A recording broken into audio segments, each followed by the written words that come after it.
En el video que hice sobre las facciones disidentes, hablé por encima muchos de los señores de guerra, sus territorios y final, por lo que me decidí a hablar de cada uno.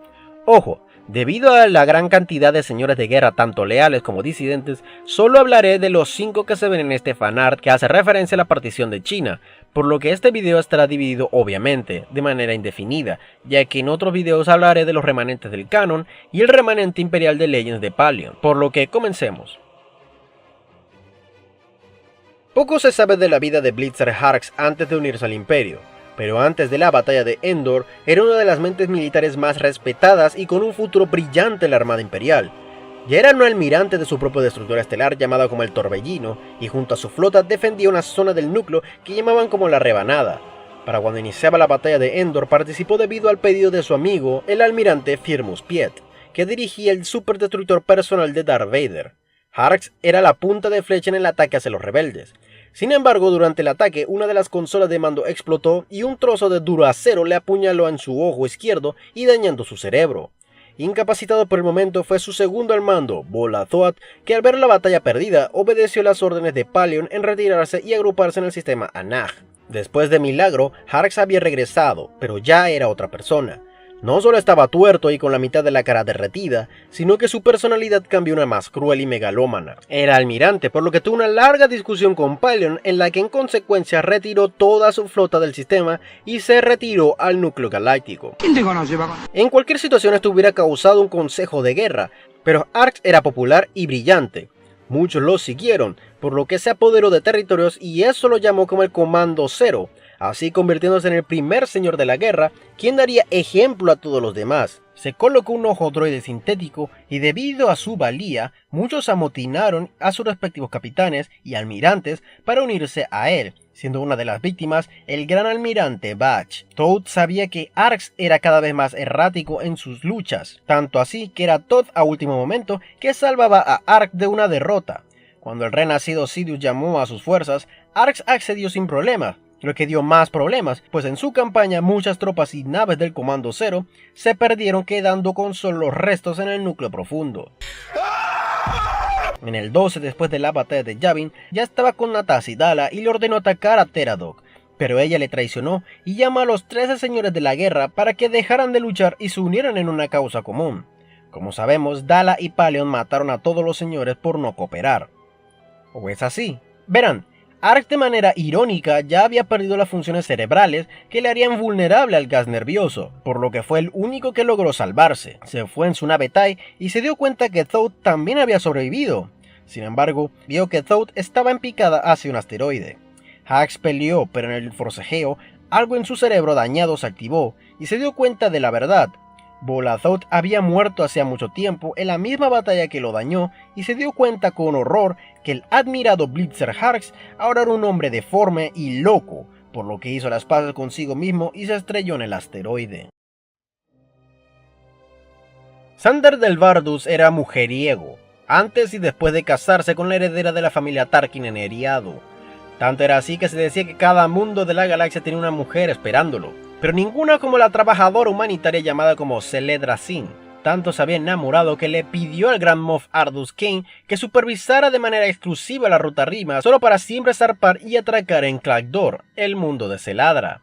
Sin embargo, una relación no tiene momentos bonitos todo el tiempo, pues en una discusión con ella, la golpeó con un martillo dinámico que la dejó en coma. Me das asco, eres un animal. Ese acto lo marcó para siempre, pues no quería llegar tan lejos, por lo que la colocó en estasis en su nave insignia, la Brilliant, tratando de encontrar la forma de restaurar su salud.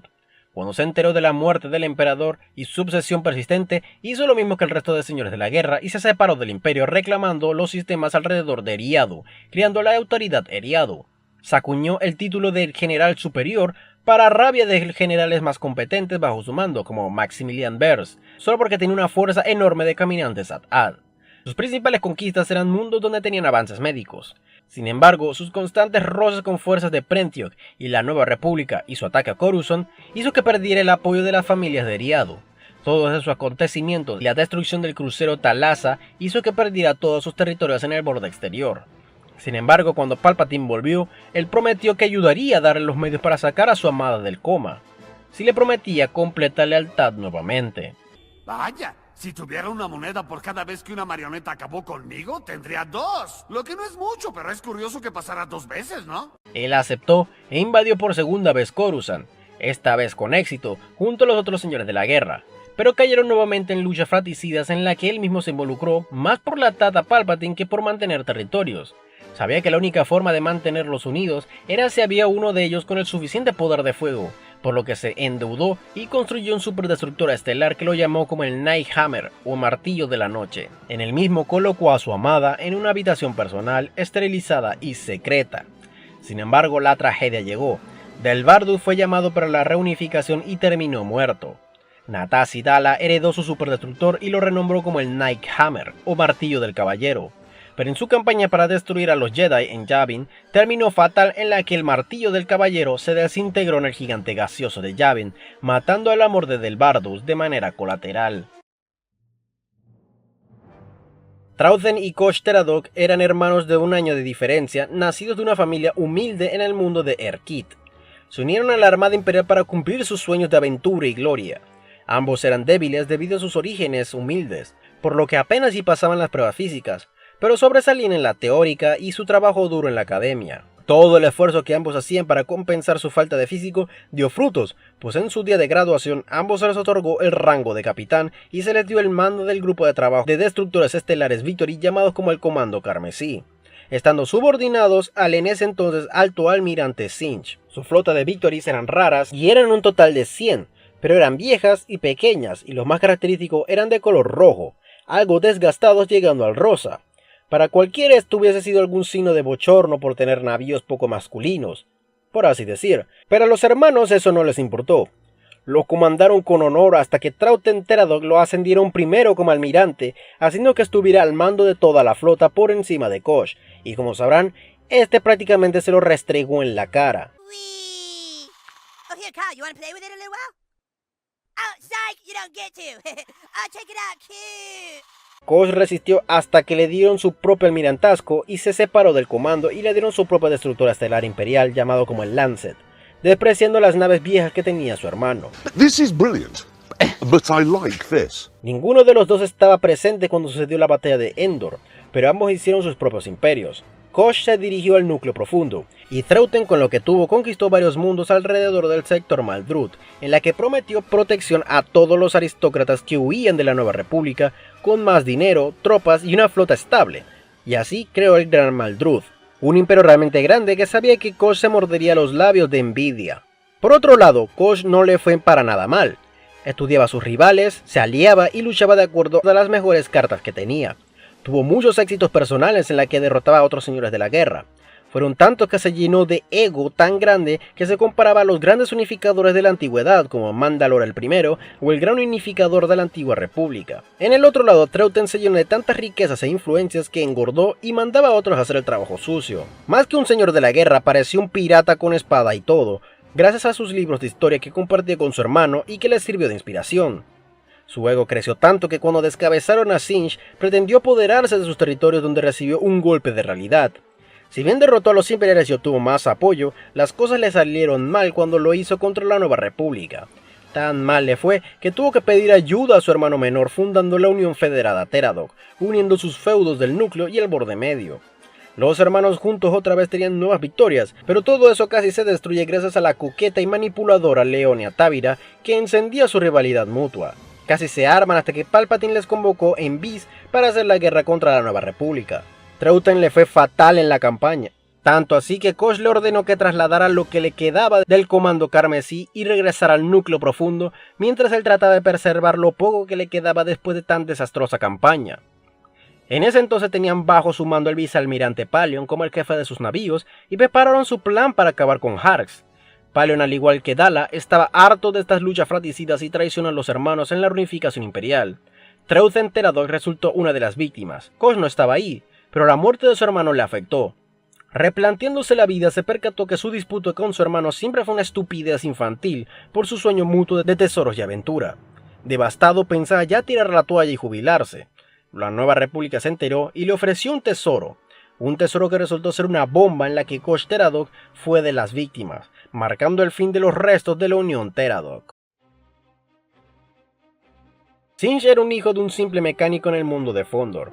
Al igual que su padre, siguió las tradiciones de su pueblo en la que ellos no tienen nombre de pila, lo cual lo hace un poco confuso el cómo referirse a él, pero si bien respetaba a su padre por su profesión, él tenía una figura mayor del cual admirar a ser, su propia madre, Marisa Singe, una chandrilana que sí tenía nombre de pila. Singe la admiraba por ser un almirante que incluso participó en la Guerra de los Clones. Su habilidad era tal que era llamada como la as de las rutas espaciales. Singe sirvió como su pupilo cuando se alistó en la Academia Naval y tuvo muy buen desempeño gracias a sus enseñanzas. Sin embargo, cuando llegó el Imperio y puso su política más machista, hizo que muchos oficiales tuvieran mayor rango, aun cuando no tenían ni la edad y la experiencia que Marisa tenía. En cambio, ella era relegada a tareas menos importantes a pesar de ser una veterana con décadas de experiencia valiosa. La gota que derramó el vaso fue que debía relegar su puesto y su flota a su hijo. Si bien Singe estaba emocionada y dispuesta a enorgullecerla, ella se negó y criticó al imperio por corrupta, nepotista y machista, pues estaba siendo demasiado injusto no solo con ella, sino con otras que podían hacer su valor sin rebajarse. Ella se rebeló y se volvió una pirata. Ella era buena, tanto era así que el único en el imperio que podía cazarla era su propio hijo, Singe. Él estaba roto, pues vio como su heroína, la persona que más amaba y admiraba, había traicionado al imperio y todo lo que creía, porque fue a cazarla en su crucero clase Victory que nombró como el Puño de Hierro. La logró encontrar y en una dura batalla acabó con ella. Y gracias a eso que el capitán Singe hizo algo que ningún otro hombre se atrevería y lo nombraron de manera oficial como el primer señor de la guerra del imperio y el matricida de manera informal. Marisa, debido a su traición, fue borrada de los anales de la historia imperial y Singe desarrolló un sentimiento de aversión a todo lo proveniente del mundo natal de su madre, Chandrila. Luego de eso, su otra gran victoria fue la de asediar el mundo de Dathomir en algún tiempo y evitar ataques de las brujas de la noche. Palpatine le agradeció de manera personal y lo nombró almirante. Le dio el mando del superdestructor conocido como el Brawl, o Pelea, la flota entera del Comando Carmesí y aparte de su rango militar le nombró Grand Moff de todo el sobresector Quelli. Gracias a eso, se dejó el bigote y se hizo una máscara de villano de sábado por la mañana de caricaturas antiguas. Un engaño para que sus enemigos lo subestimasen, ya sean políticos o militares, y para cuando sepan la verdad, ya era demasiado tarde. Cuando sucedió la batalla de Endor, técnicamente nunca traicionó al imperio como sí lo hizo su madre. Simplemente no reconocía el gobierno provisional, por lo que fue el que popularizó el término de Señor de la Guerra.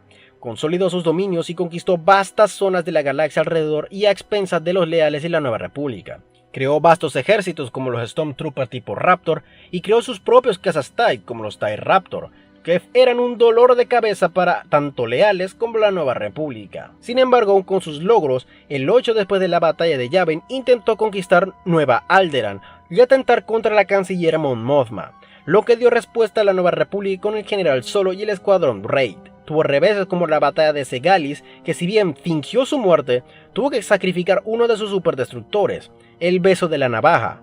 Sin embargo, el General Solo vio la trampa y se dirigió a Dathomir, donde él realmente estaba. En la misma, no solo logra destruir su superdestructor, sino que logra matarlo de la misma forma que él lo hizo con su madre. Una muerte irónica, pues ambos traicionaron al imperio mas no a la causa. Lo más destacable es que según los registros del Halcón Milenario, que se lograron grabar, sus últimas palabras fueron: Mami.